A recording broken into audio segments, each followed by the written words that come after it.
this computer. All right, here we go. It is Council Club once again, September 16th, Thursday evening. We are going to be, as usual, looking at what happened at last Tuesday's City Council meeting, kind of a recap, and then looking at the agenda that just came out today. They always drop on Thursdays, which is why we meet Thursday nights, for the meeting that's coming up next Tuesday, which will be September 21st. So we have a few notes about just kind of the recap of the 14th meeting. And I think the thing that kind of stuck out to us the most was this poor developer guy, again, denial after denial after denial. So we think this is his third time being in front of council and his third denial. And so the fact that once again, he's getting shot down.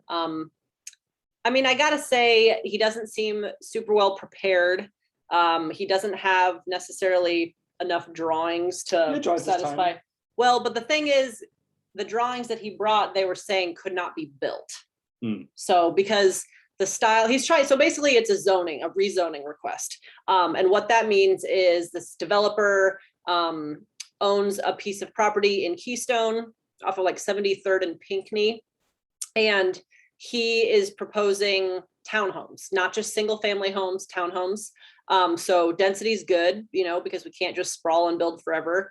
But he came to City Council the first time for this application and he was very unprepared. He just kind of had an idea and it wasn't well thought out enough to get approval. So then they denied him and said, go talk with the neighborhood association or you're just your neighbors in general and kind of get on the same page. So I think that they have tried to have some meetings. But again, this is his third, if not fourth, I think it's his third time of getting shot down. So what was interesting this time was they decided to lay it over for 5 weeks so that he can kind of get his act together a little bit and have a little bit more firm plans to present and make sure that the neighborhood feels good about what he's proposing. And then there was a lot of discussion back and forth between like Brinker Harding, who's like, I like density, I like this idea, but 5 weeks isn't going to do anything. You aren't going to have actual plans by that point. And I guess it was also a little bit of conversation about how the process is a little bit tricky because one of Harding's hesitations was that if they grant him this application approval now, there's really nothing else that the developer needs to do in between now and when he has the building permit. So it just is, you know, we talk about NIMBYs a lot, NIMBY, not in my backyard. And, you know, there's kind of some dog whistles and some like racist undertones talking about character of the neighborhood. I try to live, you know, kind of tweet things out while I'm sitting there at City Council. And it was just a lot of the same concerns about character of the neighborhood. And then also a lot of people have parking concerns and it's just always about parking, which makes me want to like talk a lot about how we shouldn't all have to have cars. We'll talk about parking more later in these TIF applications because I have some concerns. Anyway, what else on that denial? It was interesting because I feel like we always sit the same spot. We have like a spot where we sit at the City Council meeting and Dr. Aaron sits off to the left, Anton sits off to the right. Everyone's got like their spot. Larry sits kind of in the middle. Anyway, so when he walked in, when his name's Alvin Okericki, and when he walked in, I just was like, oh man. And I just feel bad for him. It's like, I think always gets, it's like, and not only that, when he walked in, I noticed a whole bunch of the neighborhood people also walked in and they were just shaking their head. And so there's definitely, he's got a lot of people that do not, I mean, just in the Keystone neighborhood alone, they seem to be very well organized. I think maybe 4 or 5 people spoke in opposition. Thankfully, no one spoke for 20 minutes like last time. But I know that you guys exchanged, I think, contact information just to be like, hey, if anything, Mochief could help. But he was kind of looking at us. He's just like, hey, you guys gonna speak as a proponent? Support, and we're like, no, we're just here to observe. Yeah. And at first, so then when I was kind of talking to him, he's like, oh, for a minute, I thought you were one of the opponents, like one of the neighbors. You kind of look like one of, you know, because I have my mask on and stuff. And so did he. But yeah, I just said, no, actually, you know, I am with an organization that believes in housing density and, missing middle housing, and we appreciate what you're doing. And if there's anything that we can do as far as like helping come up with kind of some support. That's also something that the missing middle team has discussed, is just like being ready to send folks to City Hall to testify in support of these types of projects. Gratefully, Councilor Rowe has said some good things about understanding that we should be looking forward to more of these types of applications, and density requirements are going to be changing. And rezoning is something that they'll be seeing a lot of. So I just remembered at the end of I'm jumping ahead, but at the end of the meeting, Councilman Rowe walks up to Sarah and proudly proclaims, "I took the Orbit to work the other day." So we think he drove to West Roads, did the park and ride. And took then the Orbit downtown. Took the Orbit to, and when he says work, he means city council. Yeah. And he was so proud of himself. Because I challenged him. Yeah. I was like, you know what? Because he invited me to coffee a couple weeks ago, and I was talking to him about how, kind of just some of the work that ModeShift does. And I asked him, I was like, have you ever ridden the bus? And he's like, no, the Orbit. He's like, no. I was like, oh, well, you know what you could do? I know you don't live, right on the transit line, but if you drive to like West Roads and just ditch your car, then you don't have to worry about parking, even though it's free because the city pays for it. But I was like, I challenge you to do that. And yeah, we had a good discussion about how UNMC, which Brian works for, they do, I think it's called Green Coalition. No. I don't know. They do basically a reimbursement that if you ride the bus, they'll pay for your bus pass, or if you ride a bike, I don't know what they do. B-cycle. I think some places will do a B-cycle. And so we pass. and because, like Sarah said, that city council gets their parking paid for, but probably not a lot of other employees. All the other, low-level employees that aren't elected city councilors. And he was like, and so you could sort of see a spark go off, like, oh, maybe we could do something like that at City Hall and alleviate parking and encourage people to use Orbit more. So he said that ridership it wasn't many people on the bus, which I kind of like, in a way, I was like, well, more room for you to spread out and not share COVID germs. But he was so proud of himself. We high-fived. Yeah. I was like, that's awesome. So I'm trying to credit where credit's due. Challenged him. He did it. He says he'll do it again. So that was a tiny win, but I liked it. All right, cool. So yeah, we'll see what happens with that layover on the rezoning request. I do think it's important to bring up that this is a Black developer, a younger Black man, and all of the opponents are like older white people. I'm just gonna say it.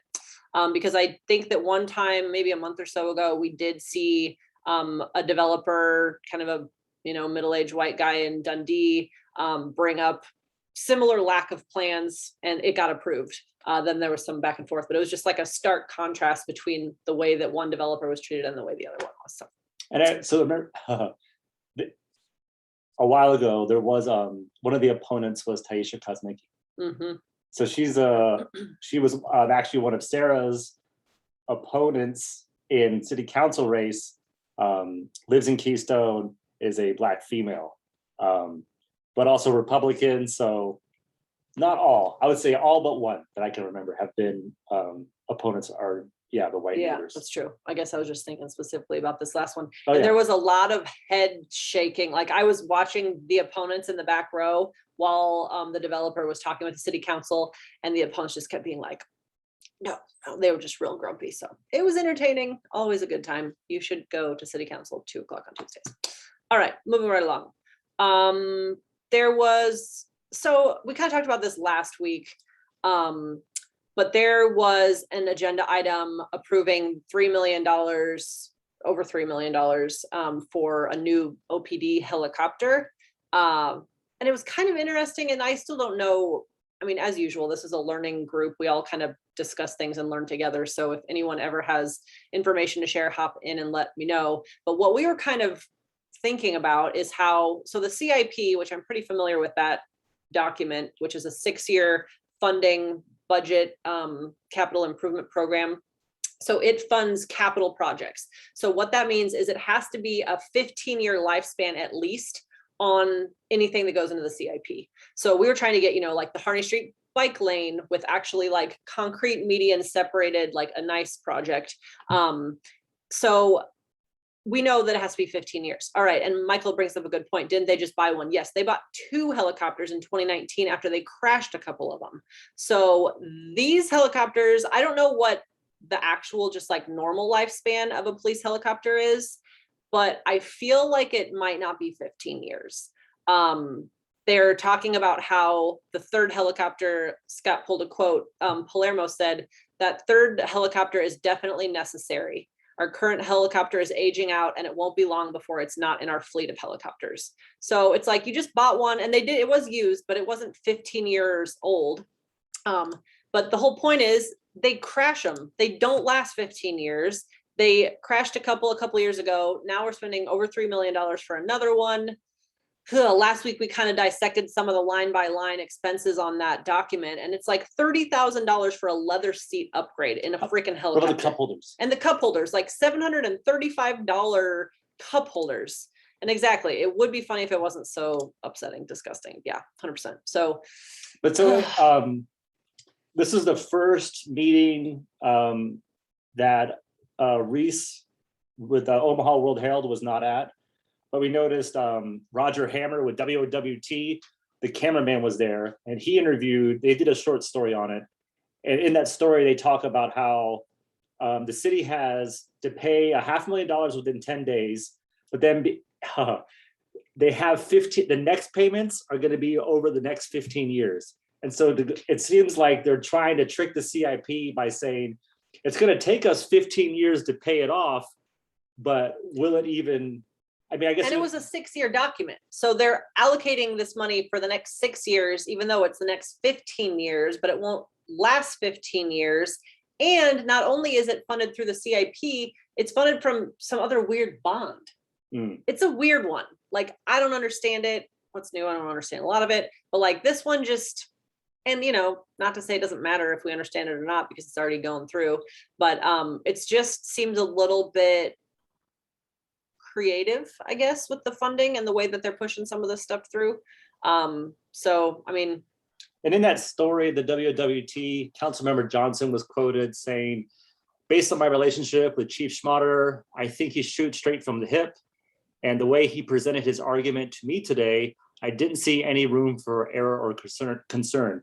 And then, so that must have been either pre-council or a private meeting, because during the city council meeting, Michelle Bay got up to said, hey, I'm here if there's any questions. There was zero discussion on a $3 million helicopter purchase. I think there was actually zero discussion for the entire consent agenda, which I was really disappointed because they did not talk about the Italian city. Last week, I don't know if you guys were, if anyone was here last week, we went through a bunch of special words or words of the day. Like bingo. Yeah, we were hoping that Palermo would say spumoni or paisan. Some kind of, and that's why when I saw Roger Hammer there with the news camera interviewing Palermo, I'm like, oh, they got to be talking about like the feel-good Italian city story. No, they're talking about police helicopters. But during the actual city council meeting, zero discussion. Michael, you have your hand up. Tell us what you're thinking about. So my connection cut out a little bit, but it's good now. Is this helicopter thing a done deal? It got approved last week. So it's a 2-part deal. So it was put into the CIP, which was approved. And then it was approved again this last week. So it seems like pretty much a done deal. I think the contract is signed, yeah. The contract has been approved. And you said 3 million? Just over, yeah. How many? I thought that the bike lane budget thing was also about that same amount. Yep, you got it. Exactly. Okay. But why would we build something that would actually move people, make our city healthier, greener, reduce our, oil dependency, reduce wear and tear on the roads, those types of things, when we could just buy another war machine? Right. Yeah, I was just trying to understand, because it's one thing to go and say to people, be like, did you know that the city approved a $40 million helicopter, but they won't even spend $100,000 on the bike lane? But in this case, it's closer to parity. And I'm not saying that makes it right. It just changes perspective, I think. Yeah. Yeah. Also, the fact that I heard you say that there was very little discussion on it, and clearly Stothert didn't veto the helicopter, right? Right. No, she definitely is very on board for police funding. I will tell you, there was a lot of discussion at the budget and CIP public hearing. We counted, how many, do you remember offhand? 39. 39 people spoke in opposition to the expansion of the police budget, and part of it was this $3 million for the helicopter. And no city councilors brought that up whatsoever in any of their amendments. So sometimes, if you aren't understanding this, a lot of time it's because it doesn't make a lot of sense. But we all, sometimes we say that this is kind of a support group for those of us who care so much and are trying to make things make sense, because a lot of times they do not. But yeah, you're right. It's unfortunate, it's complicated, and could be better for sure. Arguably, I've been wanting to dig into this more, but I have been reading about Omaha becoming a crime rising, right? And I haven't had the time to dig into it or made the time, but I used to think of Omaha as like, oh, it's super safe city, and the little bits that I've poked around here and there are almost disturbing, like on par with some of the worst cities. It's I'm not like, going in a "Oh." good direction, but what I will tell you is we're spending more money on police than we ever have, and crime and police spending are both going up. So what that Right. tells us is more police spending does not equate less crime. And not just me, a lot of way smarter, more educated, more well-studied people than me are suggesting that if we actually look at the root cause of a lot of these crimes, which is poverty, a lot of times, people not having what they need, people having, homelessness or drug addiction, or, just Mental health. yeah, mental health. I mean, the list goes on and on as far as ways that we could spend $3 million at a time. Like that could actually go to actually helping people instead of reaction and punishment, instead of like, Oh, no doubt. Yeah. Putting shoes on kids, things like Yep. that. Right? Yep. Social Yep. sort of programs to help lift people up. Truly. I completely agree. I mean, that's what my sister does for a living. Yeah, that's right. Cool. Awesome. Yep. So it's tough because last year and this year, there was some pretty well organized testimony at City Hall for the budget and the CIP. And it just really it falls on, yeah, no one wants to really listen or act on those types of things, because it's uncomfortable conversations, and it's not necessarily like defund the police. It's like fund the community. Like, let's look at what these actual needs are and try to get real about supporting our community instead of punishing our neighbors. Yeah, but that's right. It's tough. It's tough. Well, and like you said, I think the big takeaway that I always remember is it's complicated. Yeah. It would be nice if there was more dialogue and back and forth and understanding and listening happening from City Hall, but we can hope. All right, I could talk for way too long about that, but we're going to move right along. It's almost 8 o'clock already. All right, so we mentioned the bingo card earlier. Scott and I, mostly Scott, I plugged in my 2 cents here and there, but made a funny bingo card because we've been going to City Council for so long, and there are these like certain little keywords that pop up pretty regularly. And one of them was a band reference. It mostly was when Chris Jerem and Pete Festerson were both on the council together, and they would like banter back and forth and make jokes about the bands that they've been to over the years. But we did get a bingo stamp because Festerson mentioned Grateful Dead. Grateful Dead, and he plugged his own band. That's true. And I almost stood up. I'm like, that's it, bingo! I got out. Because there were some bar owners. They have one spot in Benson, what used to be the Barley Street Tavern, and then another place called the Shakedown Street on about 88th and Maple. And they were applying for music outside going to 1 a.m. And what ended up happening was they did not approve 1 a.m. They approved midnight, music ending at midnight. So they made the amendment and then approved it with the amendment. So that was where the Grateful Dead reference came from. Okie dokie. I did appreciate, so items 43 through 64 was a whole bunch of board and committee appointments. And we actually spoke about this last week at Council Club, how it was very not diverse, very homogenous group of folks that were being appointed to these boards.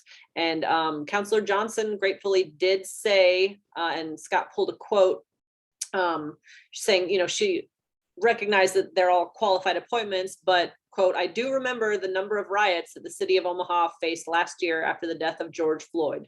So I would be remiss if I don't or would not remind us as a whole of our commitment to ensure a diverse selection process when we're making these appointments.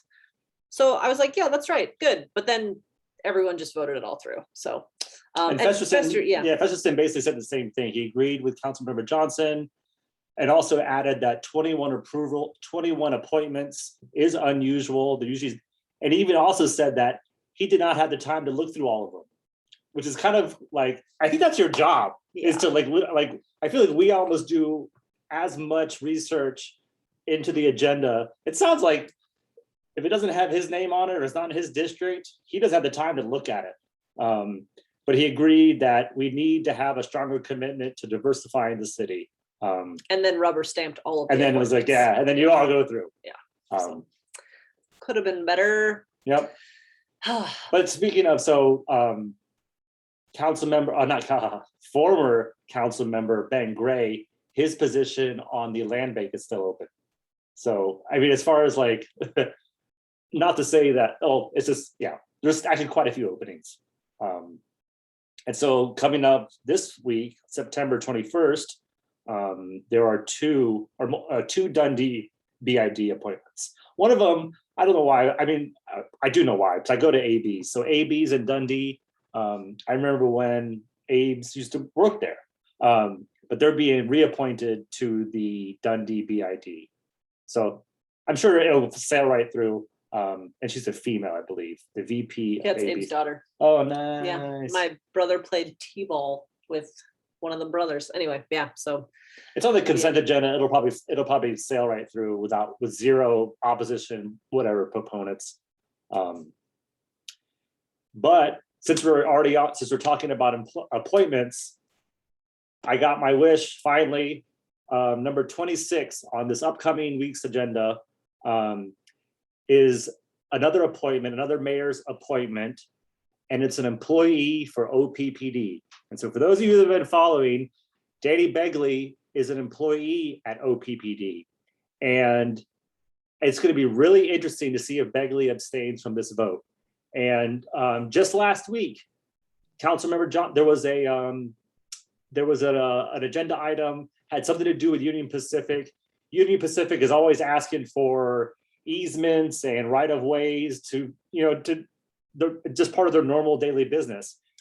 And Councilmember Johnson is an employee of Union Pacific. Whenever Union Pacific is mentioned, she abstains. It's a conflict of interest. And so Danny Begley is an employee of OPPD. It's going to be really interesting. And we're going to know ahead of time because it's on the consent agenda. So when they say items, I think it's 20 through 26, if they don't remove that item, we're going to know right away that he's not abstaining. Because what they'll have to do is they're going to have to remove. They're going to say we're going to talk about this one separately because Danny Begley will most likely, he should abstain. If he doesn't, I think I might actually say something. I haven't said anything in a while, but we're going to know right at the beginning of the consent agenda if they don't remove that. We might even know it at pre-council. I doubt it. Usually Councilmember Johnson, whenever she abstains, it's pretty minor. It shouldn't be a big deal, but I feel like Councilmember Begley, he seems to be a nice person, but he, I believe he has a handful of conflicts of interest, more than anyone else. I'll just recap. He's a board member on the Papio NRD. He's actually our representative, which is an elected position. He works for OPPD. His brother is on the board of MUD, and I do believe that is considered immediate family. And so anytime any of those three things were to come up, he's also the treasurer of I think it's the AFL-CIO. He brought a bill that gave, or an amendment to the budget that gave money to the AFL-CIO, and he's the treasurer on there. So he's sort of just been sailing through. This is our first opportunity to see if he's going to abstain from a very minor appointment. It's an OPPD employee. I think it's the BID employment or a Dundee BID number 26. who we're looking at it right now, Timothy O'Brien. Downtown business improvement. Okay, so the downtown business. So, and in the past, when Amy Melton's sister was Teresa Thibodeau was also appointed. Geez, I forget. It was some other mayoral appointment. Amy Melton abstained, saying that, like, and it's still good.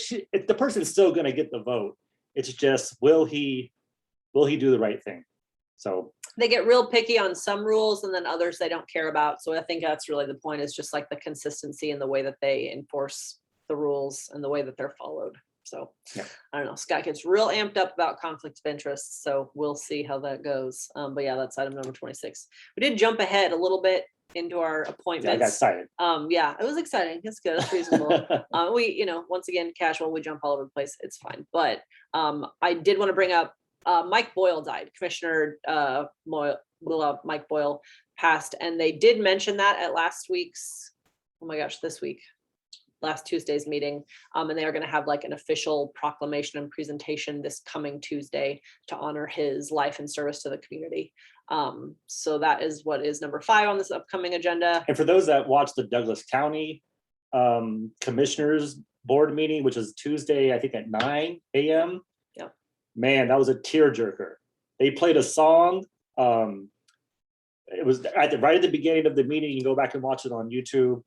And they played a song to honor Mike Boyle. I don't know if last time I've ever heard a song played at any of these meetings. And man, there was not a dry eye on the dais or on the podium. They were all, I think even Dan Esch was like wiping away tears. So yeah, he'd been on the board. He was obviously mayor, got recalled. But yeah, very well loved. And I don't know if there's going to be tears or even a song at the proclamation or the presentation, but. And his daughter, Maureen Boyle, is also on the Douglas County Commission, which there was kind of some scuttlebutt when she got elected that, there's two Boyles on the board, but now there's one. She was not there last week, obviously grieving. Someone's asking, Erasmus is asking, why did he get recalled? Was it the police contract? That I don't know. I'll have to look into it. I think it was the last recall. And then the cool thing was when he got recalled, I think, so whoever's the president of the city council then takes over, was mayor for however many time. Mike Boyle ran again for mayor the following year. Like, he's just like, yeah, you just recalled me. Like, so what? I'm going to run. So he runs for mayor again. I think PJ Morgan actually got in there. Then PJ Morgan resigned from mayor. He's just like, this is too hard. I don't want to do this anymore. Now he's on the board of commissioners as well, Douglas County. Yeah. It's so incestuous. They all just kind of bop around. Oh, and then since we're talking about Mike Boyle, what I have not researched is what is the appointment process? How do they fill his vacancy? Oh, right, yeah. Because we found out that if there were to be a vacancy on the OPPD board, Pete Ricketts, the governor, gets to choose the appointee. They get to appoint the replacement. The NRD board, they get to choose their own. Some of you might recall that when city council, when Rich Pauls went to the legislator, there was a vacancy. They got to choose. They chose Terrible, Colleen Brennan. I would think that Douglas County would get to choose their own. It's a small city, but hopefully county, thank you. But man, if Ricketts gets to choose, woo, that'll be great. But yeah, we don't know yet, so we're gonna look into it. Yeah. Okay, on to some better news. There is, I don't know if any of you have poured through the agenda, but there's like some affordable TIF requests for affordable housing. So items 13 through 17 are all TIF requests. And I'm actually going to share my screen here real quick, just so that we can all be excited together. But so number 13 is the application for a new development, includes some demolition, and then new 5-story structure with 59 affordable housing units and comprehensive rehab of a historic building. So that's kind of cool. And again, mixed use with 54 low income housing tax credit funded apartment units. So that I think is pretty cool. I also think it's funny anytime I just like the word speakeasy. But so that will be in the basement, and then street level commercial space. So true mixed use, request of over 2 million. But I think that, I mean, to be honest, I haven't looked through line by line of all these attachments. So I will just sort of say I'm excited about the fact that at least it includes affordable housing, and 59 units here and then another 54. So that's good. That's a start. The next one, number 14, is Highlander. So that is off of 30th and Burdette. You probably already know where the Highlander development is. There's some good stuff going on there. This will be 20 new residential structures with a total of 108 units. And then a mixed use building with another 49 apartment units. So again, modest request compared to some of what we've seen when it comes to TIF requests, tax increment financing. But what I don't like, this is the one that I remember looking at the parking, and I believe there's 109 parking spots for 108 units. And it's on 30th Street, which is a bus line that goes in, I just think we need to start getting real about transit-oriented development. And I think that it needs to be expanded. And I think that we need to stop just overbuilding parking, because as long as we keep making sure that we have parking minimums, we're just making housing less affordable than it could be if we didn't have parking minimums. So that is my rant about parking and TIF on number 14. 15 is also in North Omaha on North 20th Street. This is going to be another 30 rental units. So that's just a smaller TIF request, not even $500,000. So we'll see. And of course it is going to include, thought I read parking there. Maybe I'm just tired and my eyes are crossing. I haven't, again, pulled out all the numbers on some of that. Here, extremely blighted. We don't see that on every TIF request. That has some other specifications in order to not just be regular blighted. It has to be extremely blighted. It changes, I think, some of the way that the financing works. But again, this is going to be where a development will happen. And the reason that they want to have it declared as an extremely blighted area is so they can get a special kind of TIF. So we'll see what happens with that. That's off of 38th and Pratt. So that's also kind of northish Omaha.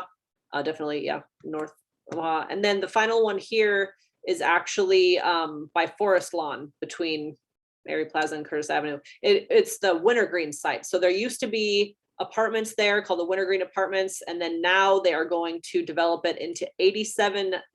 This is really good. I like this a lot. 87 single family, multi-generational, affordable housing redevelopment constructed in 2 phases. Over 3 million in TIF requests.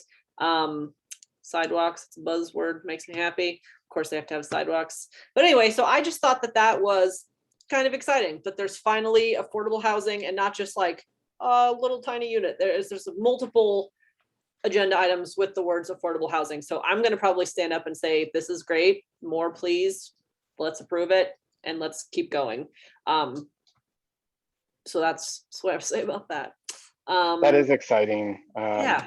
Jackie and I really like going to Hardy Coffee, and I like going to Best Burger up there, and it'd be great to see more of that. Yes, awesome. Totally. I know. I think that's like some good stuff happening up there. They've got bike lanes on 30th. They're not protected. They should be, could be, hopefully will be. But yeah, and it looks like the demo is a parking garage, which is good. Yeah, totally. Okie dokie. Moving right along. Okay. Do you want to talk about number 27?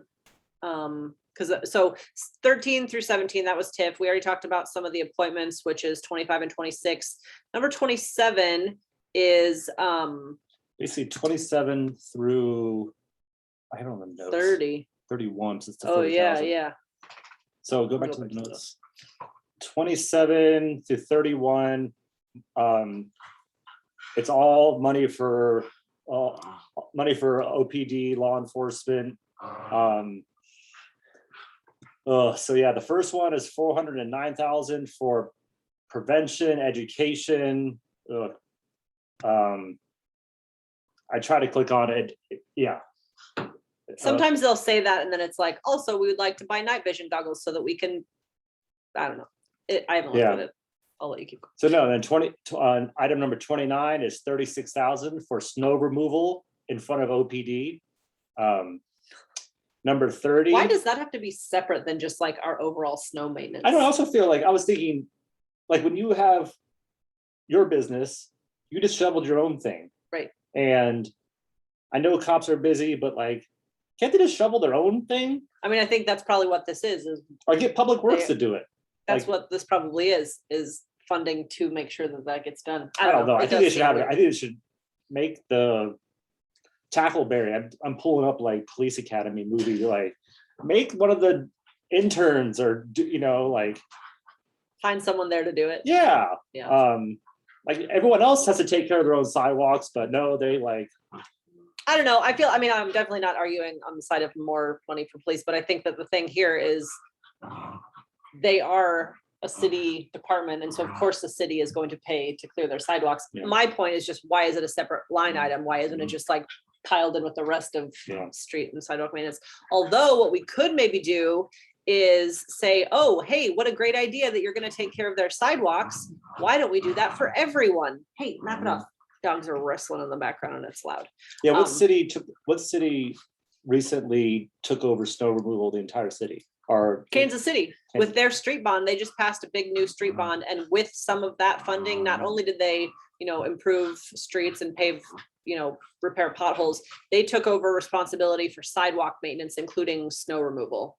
That is what I would like us to do in Omaha. I think that that makes a lot of sense and is something that we have seen a community that has done it, and we can do it. So should be the responsibility of the building maintenance engineer. Yeah, totally. Fine. Or again, my plea is, why doesn't Omaha just take care of all of its sidewalks? All right, keep going. Yeah, number 30, 50,000 for OPD drug task force. Number 31, 40,000 for OPD gang unit to DNA test firearms. And I immediately thought of DNA, like where else is OPD? What other DNA testing should they be doing? And back in December of 2020, the World Herald published a story how there's a backlog of 1,700 untested rape kits. And so I think this would be a great opportunity to be, because I can't find any update on that. Had they gotten through those 1,700 rape kits? Yeah, what's the status on those? But they're just chomping at the bit to test DNA on firearms as part of the gang unit. It just seems to be like, I feel like women get raped more than men, and to have a backlog of rape kits just seems like, yeah, women are fine. Or yeah, it's just like, they're fine. We got to go after those gangsters, the gang unit. We got to stop crime. Where rape is like, she's probably wearing, I don't want to say anything too offensive, but it's offensive to me that they still don't have the rape kits. And I haven't seen any money in the agenda for that kind of DNA testing. I think that there was. I feel like somehow I can't find it, but I for some reason feel like there was some funding sort of recently where they're like, oh yeah, we realized we should actually process some of those rape kits. So I think that there was sort of, but I haven't looked. But I feel like it'd be interesting to find that before you make that point. Yeah. I don't know. Okay, so that's kind of the end of the action items. Number 31 is the last part of the agenda that'll actually be discussed. And then on to non-action items. There is a little note in here saying that City Council will not meet on October 12th. That's still about a month away, but just a little heads up. There's some Maverick Landing replat, which is at 72nd and Grover. And then Miracle Hills. I don't know, I haven't really gone through this, but have you looked through all these? Is there anything exciting? Sometimes we don't really dig through all of this because but what is kind of interesting is if there is something that's like, oh my gosh, this is a really important issue where they're going to like destroy sidewalks. Whatever, they're not going to do that. But if there is something, this is where you see it for the first time, because a lot of the stuff that's in the non-action items are going to have their second reading and third reading laid out here, and then you'll be able to kind of see where you are able to speak in support or against. So like, for example, if you had feelings about the, boundaries of this major commercial corridor overlay, it's in the non-action items now as number 35. Yeah, okay, cool. Okay, that's a better example. So number 38, I'm just going to share my screen again because sometimes it's helpful. So number 38, I get jazzed about transit-oriented development. So if hypothetically, we're reading through this and we want to make sure that mode shift can stand up and say, yes, we like transit-oriented development. And not only should we support this, we should expand the corridors, blah, blah, blah. Ooh, communication and opposition. I'm gonna totally look at that because I wonder who it is. Craig Roderman doesn't like it. Concerned about losing the screen trees. Some photos of the yard. Oh, I know where this is. This is kind of right behind the Chipotle. How funny. Okay, well, anyway, so the point here is if you want to get in front of something early, if you look in the non-action items, it kind of gives you an idea. And again, here's where the public hearing and vote is, meaning if you want to speak up, you got to make sure that you can be there on the 28th. So man, it's so crazy, just as a juxtaposition and sort of segue into, so we have possibly 3 weeks. So when's the 28th? the 28th. We would possibly have 3 weeks to research that, and just a juxtaposition, the congressional redistricting hearings just wrapped up. We had 3 days. Yeah. 3 days to look at 5 maps, go over, census data, and I don't know if, so the meeting in Omaha was today, and then right after the meeting, they approved the Senator Linehan's maps. And so just a crazy juxtaposition. Now we have 3 weeks to look over a rezoning in Omaha, but when something has to do with the entire state and a federal, 3 days. Yeah, we have 3 days to look at maps and to formulate our opinions. But another thing that's a very light comparison is how I think Senator Moorfeld said that 55 people spoke in opposition and 8 spoke as proponents. Just reminds me of when at the city council budget hearing, how 99% of the people spoke in opposition, and then what do? They go ahead and go with the thing that everyone opposed. Yeah, kind of re-Trump, I don't know, not re-Trump, but triggering. Doesn't feel like you're listening, but and if anyone paid, I know some people were watching the redistricting hearings. There was some really, really well thought out public testimony. Man, some people had some really good maps. And it's crazy, like one of them was a math professor at Wesleyan University. Her maps blew me away. Like she did a density, one of the things when you redistrict, the district has to be compact. And so there's a way to take the amount of land, how many people live in a certain amount of square miles, and you give this I forget the name of this, it's a way to score compactness. And she made an entire map for the entire state, judging Linehan's map and Senator Wayne's map, and showed that they're not the same. Linehan's map favored the rural parts of Nebraska, and Justin Wayne's map did not favor anybody. It was a more fair map. But this is a citizen. This is a little like, and Senator Moorfeld was like, "Thank you for these maps. I'm going to be talking to you later." Like a senator doesn't have, and just how Linehan was like, "Yeah, we don't care about your maps. Like we got our own maps." And there was still one of the things that kept getting repeated was Senator Linehan never gave a justification for splitting Douglas County. What's his name? I forget his name, but there was someone really good that said, when you split Douglas County, it's going to affect 100,000 people. When you split Sarpy County, you're going to affect less than 50,000 people. And so just as a comparison of people kept saying, well, if you could split one county, why can't you split the other? man, there was one person, Senator Julie Slama said that she didn't want to split Otoe County, which I believe there's 15,000 people in there. So that would affect maybe 7,000 people, let's just say half. So to compare splitting Douglas County, which has almost 600,000 people in it, versus Otoe any other county, pretty much. Yeah. Douglas County is the biggest county, is the most populous, is the most dense. But that's why they're gonna split it. Or they don't need to give us a reason. They just do what they want. And so tomorrow they're gonna have, I believe will be the final vote. There's talk of a filibuster, but See, and I don't know, because I was just, like I was saying, but I think before either of you hopped on, I just was presenting to a neighborhood association on behalf of Mode Shift just about some stuff we've got going on.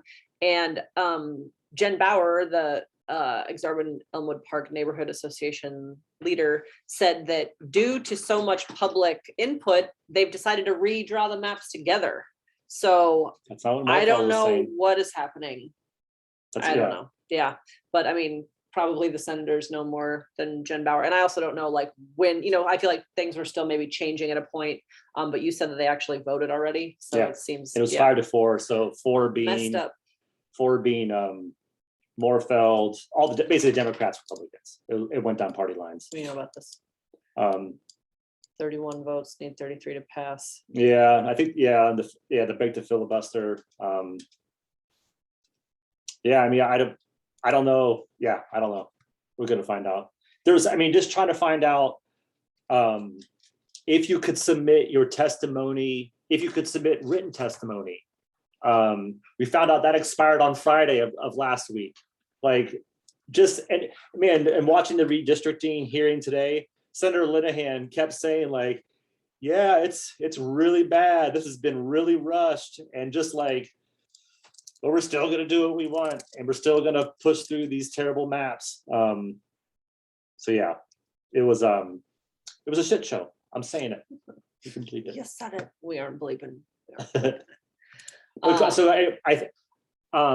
one of the holdouts, a Republican, was Senator Coulterman, and he kind of threw them for a loop, saying that he likes the Wayne map, and you could see Linehan kind of like her blood boiling, being like, we're gonna have a talk because you're a Republican and we stick together. I'm gonna be counting on your vote tomorrow. So what does unicameral even mean at this point? Like, it's so not, whatever. Yeah. Anyway, so that's not city council, but it is frustrating. So it fits right in with the rest of our discussion.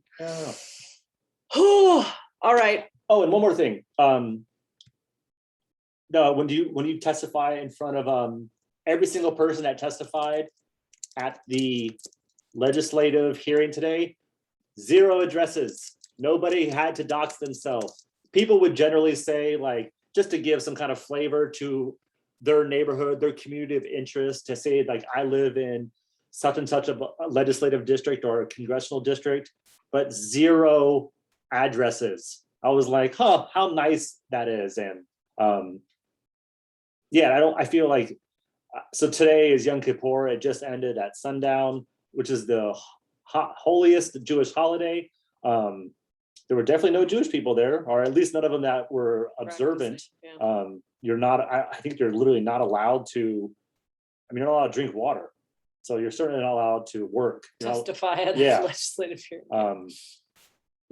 Yeah. Yeah, I don't know about the pre-registering. I know one person, so it very well might have been part of the public record. You might have had to give your address when you did sign in at the sign-in sheet, but that was not broadcast on every news channel, and is not, I don't think it will become part of a searchable, like when we testify at city council. The city council's journal eventually makes its way into Google, and then there's your address for everyone. Yeah. Excellent. Good times. Oh, we made it almost an hour. I know. We We usually run over. We're doing just fine tonight. Does anybody have any questions before I hit stop on the recording?